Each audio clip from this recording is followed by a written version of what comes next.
தலைநகரம் டெல்லியில விவசாயிகள் மாபெரும் போராட்டத்தை நடத்துகிறார்கள். ஏற்கனவே ஓராண்டு காலம் அவர்கள் நடத்தினார்கள். மிக அமைதியான முறையில் நடத்தினார்கள். மகாத்மா காந்தியினுடைய அகிம்சையை வன்முறையற்ற ஒரு போராட்டத்தை நடத்தி உலகையே வியக்க வைத்தார்கள். அதனுடைய அடிப்படையில 3 அவசர வேளாண் சட்டங்களை திரும்ப பெற்றார் மோடி.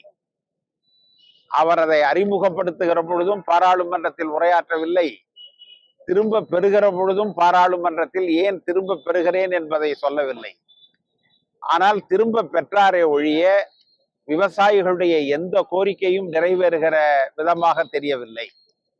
எனவேதான் விவசாயிகள் 6 மாத காலமாக ஆனாலும் போராடுகிற தயாரிப்புகளோடு வந்திருக்கிறார்கள். குடும்பத்தோடு வந்திருக்கிறார்கள். கோதுமை அரிசியோடு வந்திருக்கிறார்கள். மிளகாய் உப்போடு வந்திருக்கிறார்கள். எல்லாவற்றையும் கொண்டு வந்து இன்றைக்கு அவர்கள் பஞ்சாப் எல்லையில, ஹரியானா எல்லையில, டெல்லிக்கு மிக அருகில் அமர்ந்து போராடுகிறார்கள். அமைதியான போராட்டம். ஆனா அந்த போராட்டத்தை கலைப்பதற்காக டெல்லி போலீஸ் 3000 கண்ணீர் புகை குண்டுகளை கொண்டு வந்திருக்கிறார்கள். கொண்டு வந்து அவர்கள் மீது வீசுகிறார்கள். குண்டுகளை வீசினா கூட அவர்கள் தொடர்ந்து அங்கே அமர்ந்து காந்திய வழியில, வன்முறையற்ற வழியில தங்களுடைய போராட்டத்தை நடத்துகிறார்கள். மோடி அரசு இதற்கு பதில் சொல்ல வேண்டும். அவர்கள் கேட்பதெல்லாம் ரொம்ப சாதாரண விஷயம்தான். நீங்க விளைபொருள்களுக்கு நியாயமான விலை வழங்குங்கள். MS சுவாமிநாதன் கமிஷன் அறிக்கையை நீங்க உடனடியா நடைமுறைப்படுத்துங்கன்னு கேட்கிறாங்க. இதுல என்ன தப்பு இருக்கு? எங்களுடைய தலைவர் கார்கே அவர்கள் நேற்று சொல்லி இருக்கிறார், சுவாமிநாதன் கமிஷன் அறிக்கையை நாங்கள் ஏற்றுக்கொள்கிறோம், அதை நாங்கள் நடைமுறைப்படுத்துகிறோம், நாங்கள் ஆட்சிக்கு வந்தவுடன் முதல் காரியமாக அதை செய்வோம் என்று அவர் தெளிவாக உறுதியளித்திருக்கிறார். ஆனா மோடியால் அந்த உறுதி அளிக்க முடியல. அபுதாபிக்கு போயிருக்கிறார். டெல்லியில விவசாயிகள் போராடுறாங்க, அவங்கள பார்க்காம அபுதாபிக்கு போய் நாராயண கோயிலை திறந்து வைக்க போயிருக்கிறார். கோயில் திறப்பதெல்லாம் அர்ச்சகர்களுடைய வேலை, பிரதமருடைய வேலை அல்ல. போனா கும்பிடலாம். ஆனா இதை வீடு கிரகப்பிரவேசம் செய்யற மாதிரி இப்ப மோடி ஒவ்வொரு கோயிலா கிரகப்பிரவேசம் செய்யறார், கோவில் பிரவேசம் செய்யறார். தவறு. ஒரு பிரதமருக்கு அது அழகல்ல. நான் ஒன்றை நினைவுபடுத்த விரும்புகிறேன். ஜவஹர்லால் நேரு பிரதமராக இருந்த பொழுது அவருடைய ஊர்க்காரர்கள் ஒரு கோயிலை திறக்க வேண்டும் என்று அவரிடம் அழைத்தார்கள்.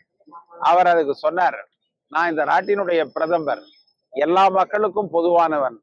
நான் போய் ஒரு ஆலயத்தை திறந்து வைத்தால் அதன் பிறகு மற்றவர்கள் அதற்காக அவர்களும் கூப்பிடுவார்கள். என்னுடைய பணி அதுவல்ல என்று சொல்லி அதை தடுத்து நிறுத்தியவர் ஜவஹர்லால் நேரு. ஆன்மீகம் என்பது நம்முடைய அமைதிக்காக. மக்கள் செய்ய வேண்டிய வேலை அரசு செய்ய வேண்டிய வேலை அல்ல. கும்பாபிஷேகம் செய்ய வேண்டியது ஊர் நாட்டாம. அது அந்த முதலமைச்சருடைய பணியோ பிரதம மந்திரியுடைய பணியோ அல்ல. ஆனால் இன்றைக்கு அவர்கள் அதையெல்லாம் செய்கிறார்கள். விவசாயிகள் இந்த நாட்டிற்கு உணவளிக்கக்கூடியவர்கள். அவங்க ஒன்றும் தேவையில்லாத கோரிக்கையை வைக்கல.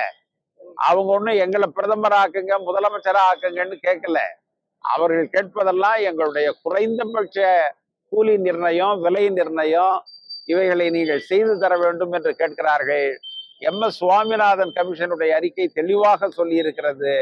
எனவே விவசாயிகளை ஒரு வன்முறையாளர்களாகவோ போராட்டக்காரர்களாகவோ அவர்களுக்கு எதிராக துப்பாக்கியையோ கண்ணீர் புகை குண்டுகளையோ பயன்படுத்துவது தவறு. இதை மோடி உணர வேண்டும் என்று நாங்கள் கேட்டுக்கொள்கிறோம். நேற்று இன்னொரு முக்கியமான காரியத்தை செய்திருக்கிறார்கள்.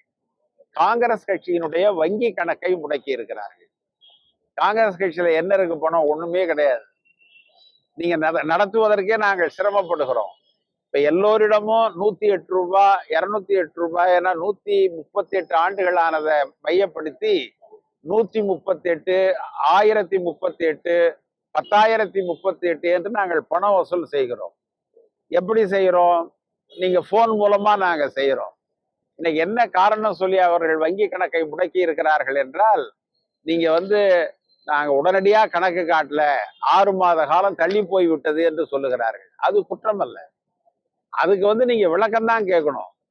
உங்களுடைய கணக்கு இன்னும் எங்களுடைய வருமான வரித்துறைக்கு வரவில்லை, உடனடியாக அனுப்புங்கள். என்று அவர்கள் அதைத்தான் செய்ய வேண்டுமே ஒழிய ஆடிட்டர் போய் அதை பார்த்துக்க போறாரு. வரி ஏய்ப்பு நடக்கவில்லை. வரி ஏய்ப்பு நடத்துவதற்கு அங்க எதுவும் இல்லை. உலகத்திற்கே தெரிந்த விஷயம் அது. காலதாமதம் என்பது ஏற்றுக்கொள்ளக்கூடியது, சரி செய்யக்கூடியது.